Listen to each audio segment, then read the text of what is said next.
All right, 25 minutes before 10 o'clock. Thank you for tuning in this Friday morning. Hope you are doing well. If you're not, you probably have gone to the doctor, or you probably should go to the doctor. And if it's something serious, you've probably considered getting a second, maybe even a third opinion. And when we're advised to go get a second and a third opinion, you often wonder, why is it that that's even necessary? If I go to a doctor and he knows his stuff, why do I need another doctor to tell me the same thing? Because it's a science, but it's also in some ways an art, I guess, in that way. And it doesn't necessarily mean that one is incompetent or another is more competent. You could argue that in some cases, but I don't know. I do know somebody who does know, though, and he's on the phone, Dr. Michael D. Lockshin. I don't really know him. I feel like I do after reading some of his book. The book is titled The Prince at the Ruined Tower, Time, Uncertainty, and Chronic Illness. Dr. Lockshin is the professor of medicine and obstetrics and gynecology at Weill Cornell Medicine. He's the director of the Barbara Volker Center at the Hospital for Special Surgery in New York City, and he's an expert in the world of chronic illness. Good morning, Dr. Lockshin. Good morning, sir. Good morning. It's good to be with you. It's good to be with you. How many times have you heard that somebody went to get a second opinion and was completely opposite? Almost every day. Yeah. Probably even many times a day. So what do we do? Very common. How do we, as the average citizen, how do we know what to do when two doctors seem to disagree about our condition? Well, one of the issues, I'm going to make a distinction between an acute problem, one that happens in a very short period of time, and a chronic problem, which is what I deal with, is illnesses that last for a long time. If you have a fracture, for instance, or you have a seizure, that happens more or less instantaneously, and it's pretty obvious what's going on. In the diseases that last a longer period of time, there's less certainty generally about where things are going to go, how it's evolving. It often takes months for something to declare itself. Things can come and go. And although you can read in the newspapers or see on television the idea that physicians know everything with personalized medicine and genetics studies and so on, in the chronic diseases, that's not true at all. It often ends up being a matter of being able to read very subtle signs and watch for things to change to make a definitive statement. And so when you see multiple different opinions, you're seeing that kind of uncertainty play out. So, wow. So do we weigh the differences between the two opinions, or three in some cases? There's no easy answer to that sort of question. What I think is best is for both sides of the equation, the doctor and the patient, to acknowledge what things are really known solidly and what things are uncertain, and then negotiate the space in between. So, for instance, you can have some blood tests that are very clear that say this, that, or the other, but you can have some other things that are pretty unclear. I think if you understand where the uncertainty lies and can discuss it, then you can set your priorities about how you want to deal with that problem. You refer to the factor of time in your book. There are a few chapters devoted to that. Yes. Well, in my world, and again, my world is that of the chronic illnesses, I divided the time into different categories, what I refer to as instant, clock, calendar, and generational time. So instant is the fracture, or the seizure, or something like that. Calendar time is when something's happening, or clock time is when something's happening over hours. You have a fever. Is the fever going to get worse, or is it going to go away on its own? That sort of thing. Calendar time is when you have, for instance, joint pain that's coming and going, and it plays out over a few months, and you're making a decision: do I want to do something about this? Do I need to see my doctor? And most importantly, and again in my world, generational time. You can make a decision today and treat, say, someone for pain, and in my world that would be joint pain. But what you do today may have an effect 10 years from now. And the physicians have to be thinking about this. The patient should know about that the choices have both short-term and very, very long-term outcomes, and you need to be able to prioritize what's important. Oh my gosh, that does make it a hard decision then, and especially if it's uncertain. If you say, here's what could happen in 10 years because we're doing this today, what do you want? Do you want to keep it the way it is, or do what we're going to do today? I don't know. I guess it all depends on whatever we're talking about. It's kind of vague, right? Yeah. Well, let me give you a bit of an example, and I deal a lot with young patients. So you have someone who's usually it's a woman in her 20s, has a lot of pain today. There are several different ways of relieving that pain, but some of them will risk important crippling a decade from now, and you don't know. The risk may be 20%. What the physician has to do, and what the patient, I hope, will try to understand, is the reason for not relieving the pain absolutely today is to protect you a decade from now.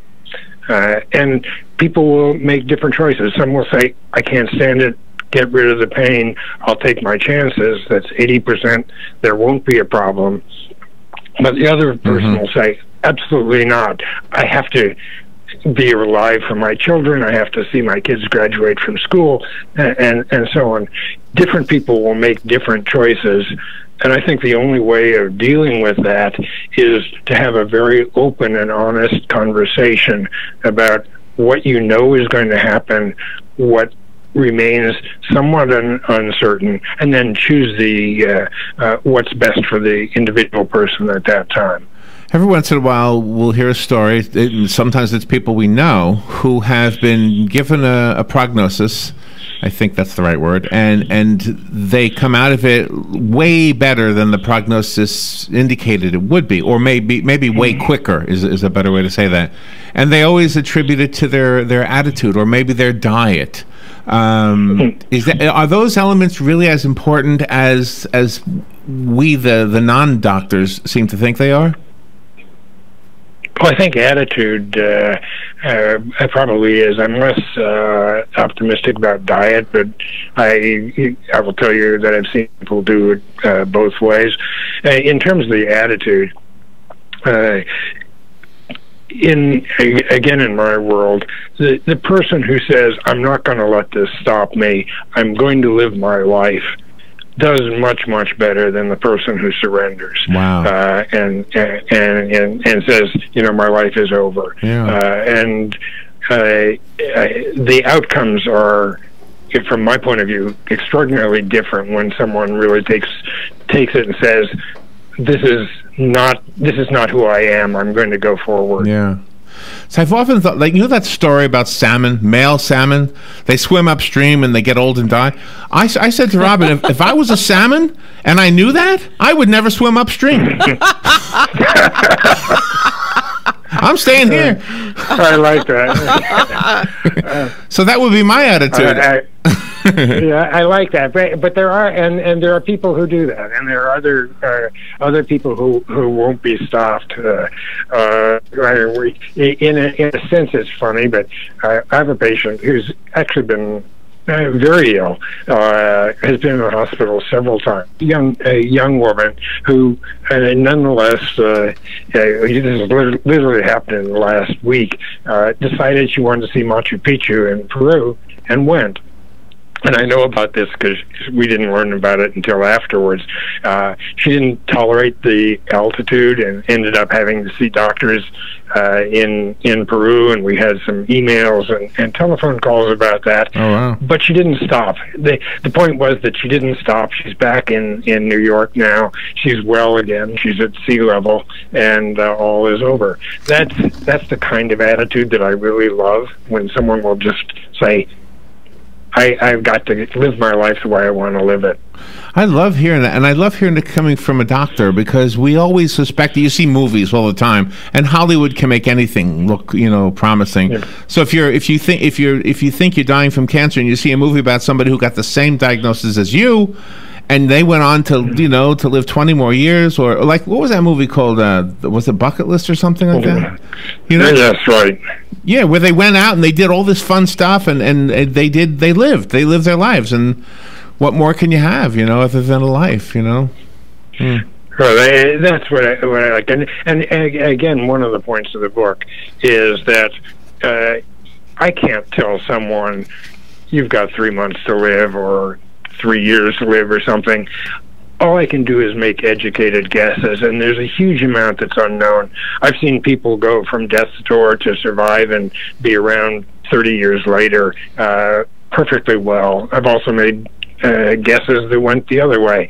But I really would encourage people to live their lives as best they can and not let the illness be the defining feature of their life. And sometimes the patient handles the illness a lot better than their family members do. The family, you touched on something really important there, and particularly, partly because I deal with young folks all the time. How marriages work, or partnerships, or whatever you want to call it, is a really critical part of how the patient does overall. Sometimes the partner just can't stand dealing with anything like this and disappears, and it's disastrous, and others are very, very supportive. And parents can be overwhelming, or they can be take this attitude: you can't be ill, get up and just do it, and drive a person who really is physically unable to try to do things they can't do. That's something I didn't talk a lot about it in my book, but on a daily basis I end up experiencing it all the time, and I have to work with it and get the family members as part of the conversation as well. There was a story this morning that Don Rickles died yesterday, and he died of kidney failure. And the accompanying story indicated he had kidney problems for a long time, but you never would know it. I mean, when you saw him on TV, the guy was always joking and laughing, and yeah, I don't know if that contributes to. He was 90. Maybe that's why he lived to 90. Yeah.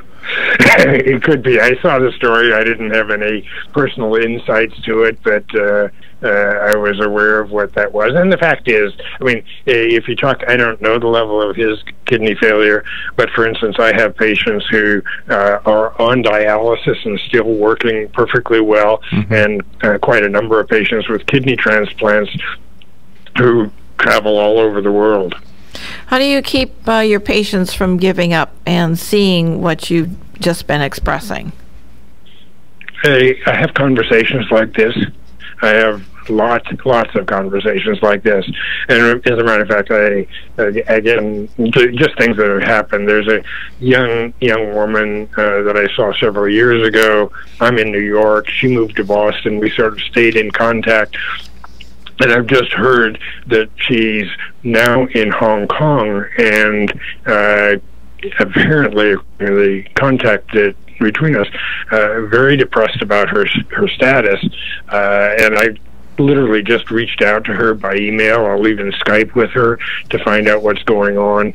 I look at that as part of my job. Now, it isn't just writing a prescription, but it's keeping people up during the down times of their lives. And everyone will go through this. And particularly the diseases I deal with are not generally progressive. They come and go, what we call flares and remissions. And oftentimes I'll have to take on I was going to say burden, but it's not a burden. It's part of my job. The task of pulling them up and making sure they get through this bad point, because there will be better times ahead. I just need to make sure that patients understand that. I have always wondered if this was true, and I'm not a doctor, but you are. And what I'm referring to is the left brain, right brain stuff that we always hear, that one side is for creative people, one side is for science people. A doctor normally is considered a science person. You also seem to have the art side of your brain working. The whole title of the book is interesting when you explore in the book where the title came from, the poem, and it was if I remember right, a Spanish title, but a French line or two, right? No, it's a French poem but with a Spanish title, and it was edited by T.S. Eliot as well. And so explain that, and explain how that how you related to that in regards to what you're talking about in the book. Well, it's a complicated story, and this goes back to my college days. In the T.S. Eliot poem, The Wasteland, there's a line in French, which is the Prince of Aquitaine at the ruined tower, or in French, Le Prince d'Aquitaine à la tour abolie. That line comes from a poem by a somewhat obscure French poet. And the point of it was that I read that line, I could translate it, but I had no idea what it meant. And over the years, I ended up reading basically on the internet, a blog by a professor of French literature that said, it isn't what the line says that's important, it's the music in the words. And you can hear the tonality of French. And he said, what the line is trying to do is give you a mood and make you understand something that is not in the words. And that occurred to me because I read that at about the same time that I saw a woman with a really strange set of symptoms.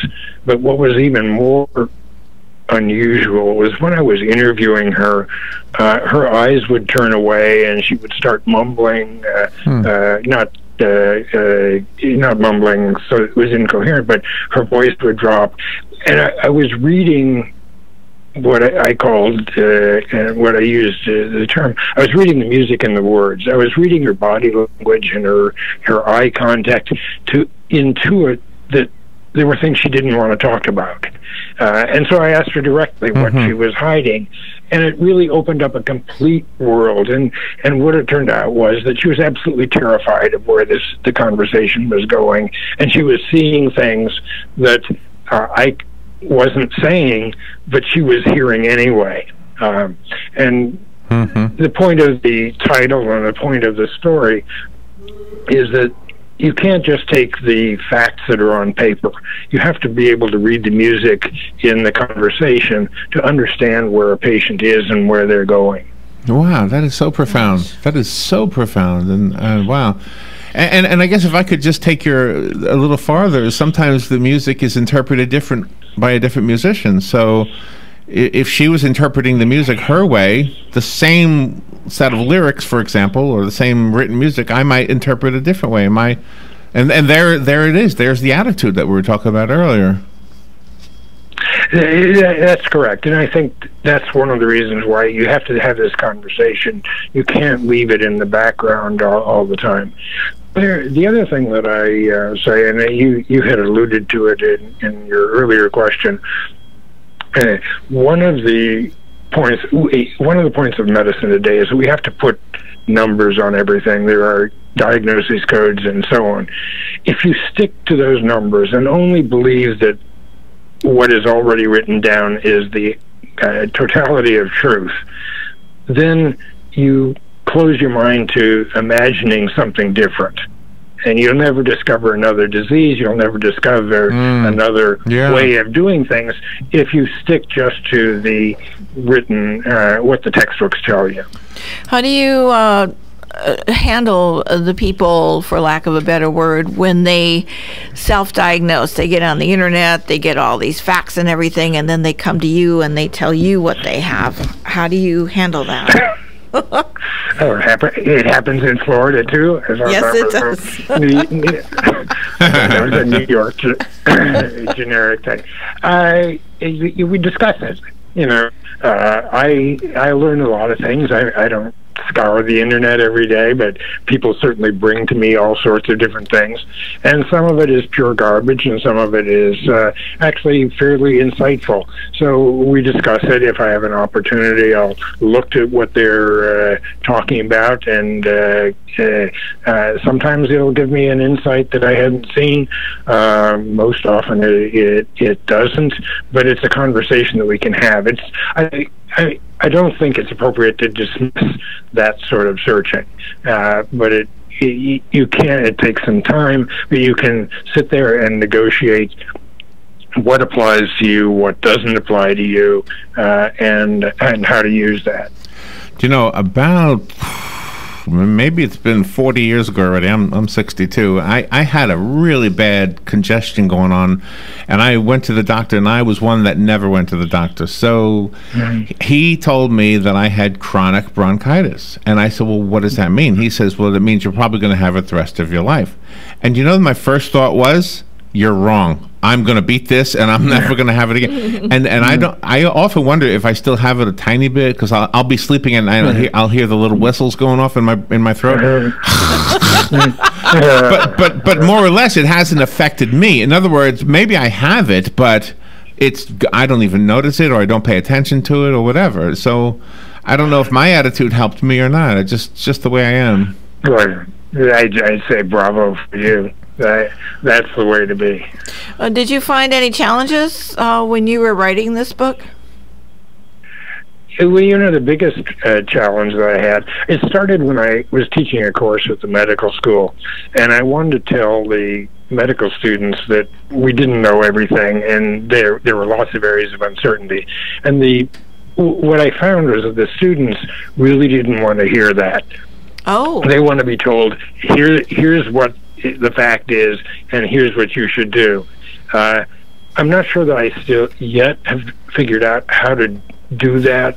You have to have a degree of background information. So I was talking to the first and second year students.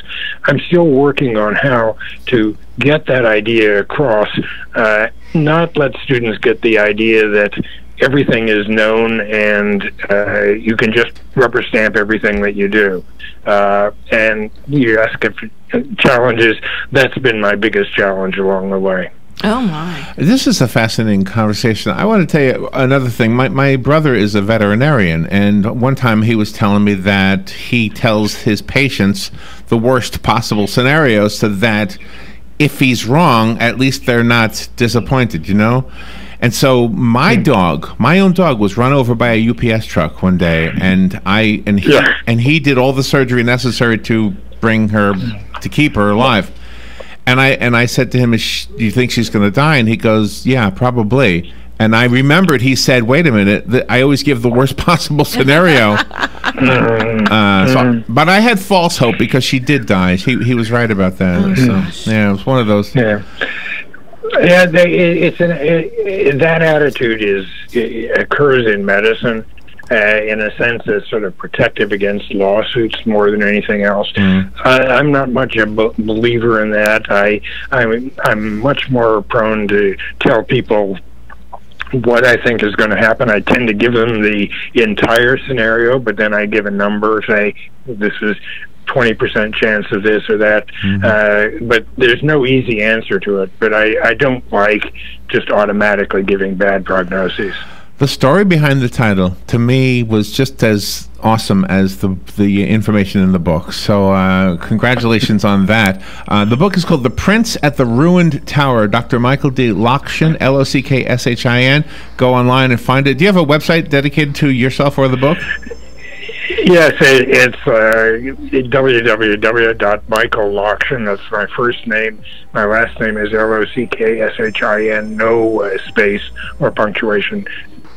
.com. Okay, Doctor, thank you for taking time out of your day. Have a great weekend. We'll be right back. Okay, Abbott Mall Studios. This is WOCA, Ocala, Gainesville, The Villages, 1370 AM, 96.3 FM. The Source. This is a Fox News alert. I'm Lillian Wu. We're hearing that a truck has crashed into a department store in Stockholm. 3 people killed, according to Swedish media. One broadcaster there saying shots have been fired. President Trump taking military action in Syria. Assad choked out the lives of helpless men, women, and children. And now Democratic lawmakers are demanding the House come back in session to debate the strike made, the U.S. says, in retaliation for a deadly gas attack against Syrian civilians. U.S. officials tell Fox 58 of 59 targets were destroyed at the Syrian airfield. Fox is told the missile used was the Tomahawk E or Echo version. It's the latest model and can be reprogrammed in flight if needed. Each missile carries 1,000-pound warheads, but it's noteworthy the Tomahawk does not make craters in the runways. Fox's Lucas Tomlinson. Fox News, we report, you decide. Sure, some surprises are cool. Parties. Gifts. How did you know? I love it. But at this point in life, your goal is to cut down on surprises. Between house, spouse, and job, you want to keep it simple. That's where Humana Dental comes in. Humana keeps it simple with plans starting at $17 a month. And anyone qualifies, regardless of age or pre-existing conditions. Humana. Simple? Yes. Surprises? No. Enroll today. Call 1-855-832-8331 for your free guide. Or go to signupforhumanadental.com. Again, plans start at just $17 a month and cover 2 cleanings and 2 checkups per year. Call 1-855-832-8331. Insured by Humana Dental Insurance Company, Humana Insurance Company, The Dental Concern, Inc., Humana Insurance Company of New York, and Humana Health Benefit Plan of Louisiana, Inc. Waiting periods, limitations, and exclusions apply. Preventive Plus plans not available in Alaska, Hawaii, Oregon, Vermont, and Washington. Rates vary by state and are subject to change. Today in Florida Ag News from a Southeast AgNet. Well, it's been announced that a contract renewal sign-up is underway for the Conservation Stewardship Program, or CSP, USDA's largest working lands conservation program. USDA's Natural Resources Conservation Service made several updates to the program last fall to help producers better evaluate conservation options. Now, participants with existing CSP contracts that expire this coming December 31st can access the benefits of the recent program changes to an option to renew their contracts for an additional 5 years if they agree to adopt additional activities to achieve higher levels of conservation on their lands. But applications to renew expiring contracts are due by May the 5th. Now, producers interested in contract renewals or those looking to apply for CSP for the first time should visit nrcs.usda.gov/CSP or simply contact your local USDA Service Center to learn more. I'm the neighbor with the orange tractor. I plant, grow, harvest, haul, and feed. Caring for the land is a responsibility we all share out here. For our families, for ourselves, for us all. This is why I do it. Kubota. Right now, a Kubota M7 can be yours with 0% financing for up to 84 months. Now through May 31st, 2017. Call toll-free 1-800-794-4992 for details about cost and terms. Hey, Mike, what's the word today? Well, the way crop prices fluctuate, I might try to save money on my nutrition program this year. What do you think? Well, did you end up using Black Max 22 last year? It's been part of our nutrition program the last 5 years, and it can put between $10 and $50 an acre into my pocket year after year. Oh, that's the one you told me about. It's designed to help my soil provide nutrition better and cut down on burn from fertilizer, right? That's LHC technology. Okay, I think I'll give old Black Max 22 a try. Black Max 22. If you feed it, you need it. See your local CPS retailer today. Randall Wiseman, Southeast AgNet. Are you wasting hundreds or thousands of dollars on termite retreat fees? If you're not with Turner Pest Control, you probably are. Turner Pest Control offers the industry's only termite and pest control package that never charges retreat fees, ever. You can get started today for only $99. This is a value of $500 or more. This includes treatments, installation of monitoring stations, quarterly pest control, and a lifetime guarantee, all for an unbelievable low $99. Even if you have another pest control provider, visit turnerpest.com to find out how you can avoid paying those high termite retreat fees. Gene Powell Pasture Mowing. Our tractor services include bush hog, disking, front-end loader, box blade, and stump grinding. We also have zero-turn mowers for the smaller paddocks, aisleways, fence rows, and lawn care. Fence row spraying is also available for weed control. We are licensed and insured. Gene Powell Pasture Mowing, 352-629-2440, or online at powellgene, Gene, @yahoo.com. Gene Powell Pasture Mowing.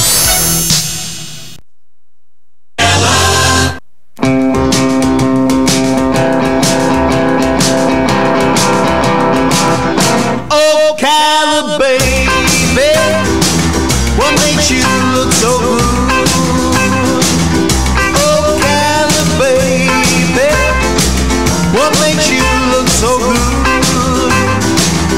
Why don't you love me like I know you could?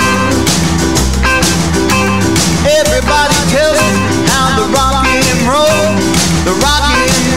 is gonna suit my soul. I don't care about no rock and jive, just wanna be your man. Sometimes I just like listening to the song. Sorry. It's a great song. I was busy with the video. I didn't want to mess up your video here, so let the music play. There, now I got your picture on Got me? We're good? It is time for Ocala Magazine.